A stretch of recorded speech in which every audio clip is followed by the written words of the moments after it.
Hola a todos y bienvenidos a un nuevo blog. Mi nombre es Gabriela, tengo este canal de YouTube y también una web dedicada a Corea donde voy compartiendo mis experiencias de mis últimos viajes y una de mis actividades favoritas en Seúl es visitar cafeterías y bueno, yo creo que ya os habéis dado cuenta viendo los vídeos que publico.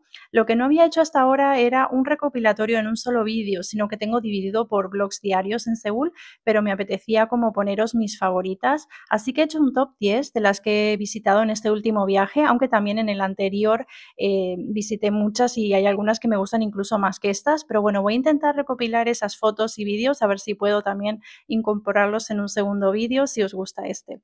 Así que nada, voy a empezar con la que menos me gustó.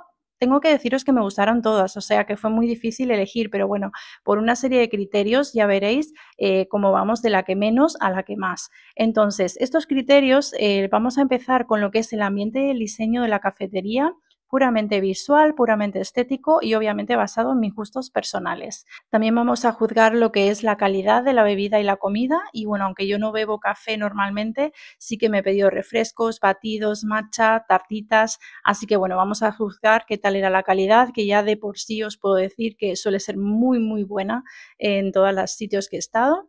Y por último, vamos a ver lo que es la experiencia global en esta cafetería, tanto si el personal ha sido amable, si el sitio es cómodo, si está localizado en una zona que es fácil de acceder, si hemos tenido que esperar mucho, si hay muchas colas. Y bueno, con todo eso voy a hacer un promedio de cada una que voy a ir dejando al comienzo de cada vídeo de cada cafetería. Así que bueno, os dejo con el vídeo, espero que lo disfrutéis. Nos vemos la semana que viene y espero que estéis todos bien. Hasta luego.